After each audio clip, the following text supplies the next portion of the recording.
no únicamente porque sea importante para Latinoamérica, sino también porque la economía de China ha desempeñado una función muy importante para estabilizar la economía mundial. Por lo tanto, antes de hablarles sobre la China y Latinoamérica en su alianza económica, quisiera informarles sobre las condiciones económicas actuales de China y también las perspectivas para la economía de China.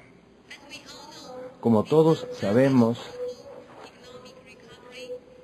ha habido una recuperación económica global bastante lenta que ha provocado la desaceleración de las economías del mundo. La economía mundial también va a bajar a 3% este año.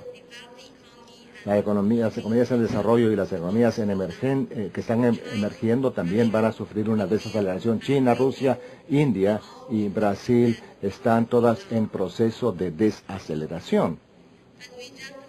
Como acabo de mencionar, el principal tema de la economía de China el 2012 es la desaceleración. El crecimiento del PBI de China ha venido desacelerándose durante 12 trimestres consecutivos. Durante el tercer trimestre de este año bajó a 7.4%, que es un nuevo punto bajo desde el año 2009. Por tanto, ¿cuál es la razón principal para esta desaceleración de China? Primero, tiene que ver con la crisis de la eurozona y el desapalancamiento del consumo de las familias. Hay una demanda externa débil que conduce a esta declinación en la economía de China. En segundo lugar, la producción industrial de China se desacelera agudamente y luego se mantiene en un crecimiento bajo constante. Desde un comienzo de este año que está cayendo rápidamente y está manteniéndose por debajo de 10% en los meses recientes. El tercer aspecto es que el crecimiento del consumo está alrededor del 15% en los últimos meses y el estímulo todavía va a tomar un tiempo hasta que entre en efecto.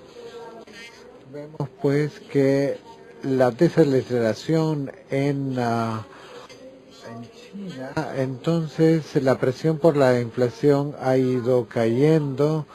Hemos tenido de una caída de 4,5% a comienzos del año, ha ido bajando a 1,7% y se espera que para fin de año esté por debajo del 3%. Por lo tanto, la política, el enfoque de la política de China ha cambiado de el control de la inflación al apoyo del desarrollo. Y aquí podemos ver que la estructura económica de China ha cambiado que en el sentido de la formación de capital y su contribución al crecimiento. El consumo se ha convertido en el mayor contribuyente al crecimiento económico de China. ¿Cuáles son los riesgos? ¿Cuál es la parte negativa? En mi opinión, que las exportaciones van primero y debido a una demanda global menor, entonces esto va a permanecer débil. El crecimiento de las exportaciones de China caerán al 8% del 2012, del 20.4% en el 2011. Y la contribución de exportaciones netas al crecimiento del PBI en el 2012 será negativo. De estos dos cuadros podemos ver que las exportaciones de China, tanto a los países en desarrollo como a los países emergentes, han caído rápidamente. Los otros riesgos negativos son el mercado de propiedades. se espera que continúe una ajustamiento de las propiedades, especialmente en el control especulativo de la demanda. Y se espera también que haya una caída fuerte desde el último trimestre, que continúe desde el último trimestre del 2011. También es muy probable que exista un colapso en el mercado de propiedades debido a la urbanización, al bajo apalancamiento en el mercado de viviendas y a la flexibilidad de las políticas del gobierno. Con respecto a las políticas en el futuro, esperemos que la política flexible monetaria continuará. Van a haber recortes en las tasas de interés, como lo hubo en junio y julio, alrededor de 50 puntos básicos. También hay requerimientos de reservas de depósitos que se han recortado 2 veces, y el Banco Central de China declara que va a continuar con su política monetaria prudente, haciéndola más objetiva, flexible y mirándose adelante, mientras que el afinamiento va a ir de acuerdo a los desarrollos de la situación económica. Con respecto a la política fiscal, el gobierno chino implementará de manera proactiva una política fiscal que apoye el crecimiento y el reestructuramiento económico. Van a haber crecientes gastos de gobierno, sobre todo en los proyectos de viviendas familiares, al mismo tiempo que van a haber reducciones impositivas estructurales con respecto a las pymes, a la industria de servicios y a las industrias emergentes estratégicas, etcétera. Hay una serie de movimientos desde mayo del 2012. Por ejemplo, la aceleración de grandes proyectos, su aprobación e implementación, y el subsidio para el ahorro de energía y la reducción de emisiones.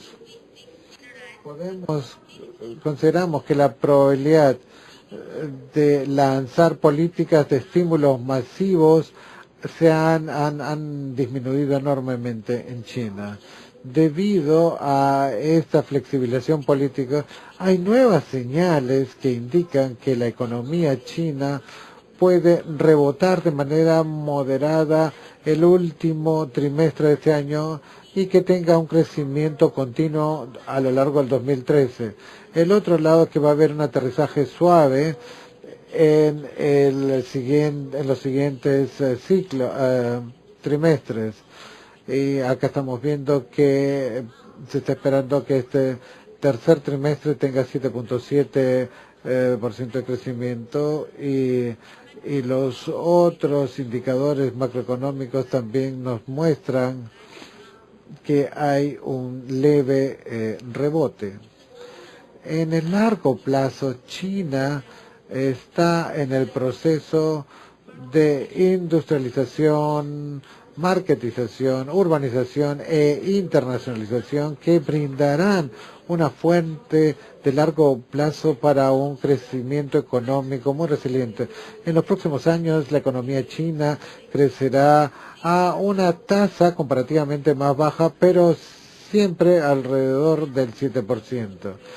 La integración cada vez mayor a la economía global de China, su enorme consumo interno y su enorme demanda social por urbanización, industrialización y la estabilidad política y social, todos estos factores van a beneficiar a que China disfrute de un potencial de mediano y largo plazo.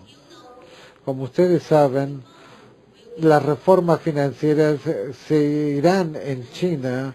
En los sectores financieros van a poder desempeñar un rol en optimizar la colocación y a su vez apoyar el crecimiento. También va a haber una reforma del régimen de tasa de cambios. También van a haber los rendimientos transfronterizos, ¿no? Con el uso del yuan, que son parte de la reforma. En julio de este año, las autoridades chinas lanzaron una liberalización de las tasas de interés. También las autoridades están expandiendo el alcance de las fluctuaciones de las tasas de interés. Las instituciones financieras van a tener un mayor poder para dar precios y habrán tasas de interés diferenciadas en el mercado. Estas reformas van a llevar a una competencia más intensiva en la industria bancaria y también una tasa de interés neto, un margen de interés neto más apretado. Desde las fluctuaciones en las tasas de cambio, estas se han ampliado de 0.5% a 1%, y la tasa de cambio del RMB contra el dólar americano ha terminado su tendencia de apreciación y está empezando a tener una fluctuación en ambos sentidos. Con respecto a la apertura de cuentas de capital, la China ha estado expandiendo en la inversión directa del RMB transfronterizo. También hay un programa piloto de inversiones directas en el extranjero personales. El uso transfronterizo del RMB es otro de los elementos de las reformas financieras. La liquidación del comercio transfronterizo en RMB ha tenido un crecimiento enorme del yuan. Y también estas compensaciones este año, estas liquidaciones van a ser alrededor de 2.500 millones de yuans este año. Los depósitos en el extranjero van a ser este año, llegarán a 727 millones de yuanes. Y también China tiene acuerdos con 18 autoridades monetarias que dan por un monto de 1.7 trillones de yuanes. Para resumir lo que estaba mencionando de China, en el corto plazo va a ser la flexibilización de la política que va a llevar al crecimiento económico. En el mediano plazo, la probabilidad de que haya un aterrizaje duro es muy pequeño del mercado, y también hay todo en el largo plazo vamos a tener los procesos de industrialización, de desarrollo del mercado, urbanización, internacionalización, y con un crecimiento económico resiliente. Nuestro pronóstico es que para el año 2025 China va a exceder a los Estados Unidos y se convertirá la mayor economía del mundo. Ahora cambiamos a la cooperación entre China y Latinoamérica. Como todos sabemos, China y las economías latinoamericanas son altamente complementarias, y la demanda china se ha convertido en una fuerza impulsora clave del crecimiento económico de las economías latinoamericanas. Con respecto a los tratados entre China y Latinoamérica, esto ha tenido un crecimiento del comercio en los últimos años. La participación del comercio exterior de China subió a 6.9 al tercer trimestre de 2012, y de China y Latinoamérica, el comercio entre China y Latinoamérica ha estado creciendo más rápidamente que el porcentaje de crecimiento del comercio total chino. China importa recursos naturales como minerales y productos agrícolas de Latinoamérica y exporta bienes manufacturados a cambio. También la inversión directa china en Latinoamérica ha crecido dramáticamente, sobre todo después de la crisis financiera. La inversión directa extranjera china a Latinoamérica en el 2011 llegó a 12.000 millones de dólares. Para el fines de 2011, la inversión extranjera china en Latinoamérica llegó a un acumulado de 55.000 millones. Desde el 2009, Latinoamérica se ha convertido en la segunda región objetivo con respecto a las inversiones directas extranjeras de China. Y también los santuarios impositivos de China, como las Islas Caimán y las Islas Vírgenes, dan cuenta del 90% de las inversiones extranjeras directas de China en Latinoamérica. Ahora hablemos de oportunidades para la cooperación entre China y Latinoamérica. Podemos decir, verlo desde tres aspectos. Primero, es el potencial de comercio. Con el crecimiento irregular de Estados Unidos y la recesión económica en el área euro, la demanda doméstica china se espera que se libere aún más y por lo tanto el comercio con Latinoamérica va a ganar velocidad y se diversificará. Con respecto a la inversión directa extranjera, la implementación de la estrategia de salir, China acelerará sus inversiones en el extranjero y Latinoamérica es una de las regiones que va a ser objetivo de esta inversión. Y de otro lado, Latinoamérica requiere de significativas cantidades de capital con respecto a la construcción de infraestructura, minería y la industria manufacturera. Y la tercera oportunidad viene de la liquidación transfronteriza en yuan. La liquidación y el comercio y la inversión en yuanes se van a ampliar y Latinoamérica puede introducir la compensación en yuanes de tal forma, en su sistema monetario de tal forma que se diversifique aún más su comercio.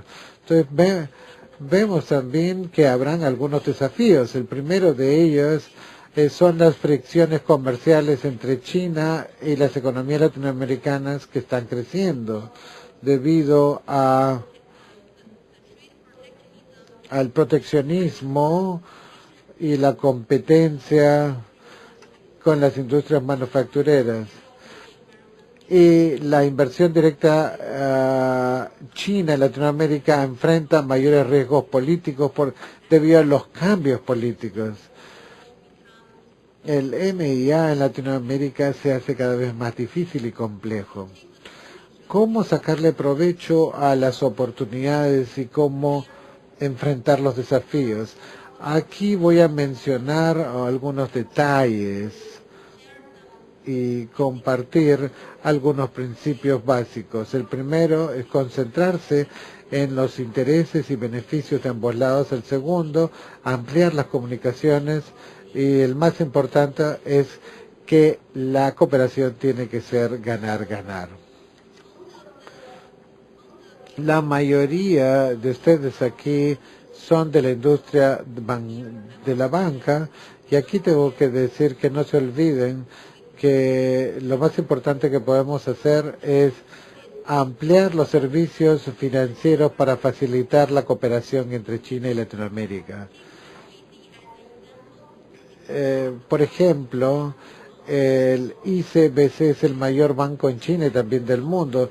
Tiene 400.000 empleados, 17.000 oficinas, 260 agencias y subagencias en el extranjero o subsidiarias, 4.1 millones de clientes corporativos y 280 millones de clientes individuales. La capitalización es de 240.000 millones en el 2012. Ampliar los servicios financieros para facilitar la cooperación entre China y Latinoamérica tiene algunas algunas ramas que ya hemos visto en los últimos meses. Por ejemplo, la aprobación del Banco Central de Argentina para tomar 80% de participación en el Standard Bank de Argentina.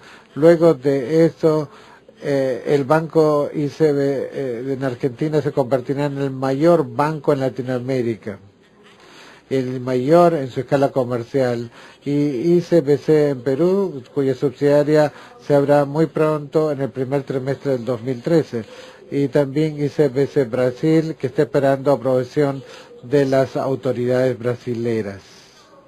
Por lo tanto, muchas gracias por su atención. Y contestaré sus preguntas en el periodo de preguntas y respuestas.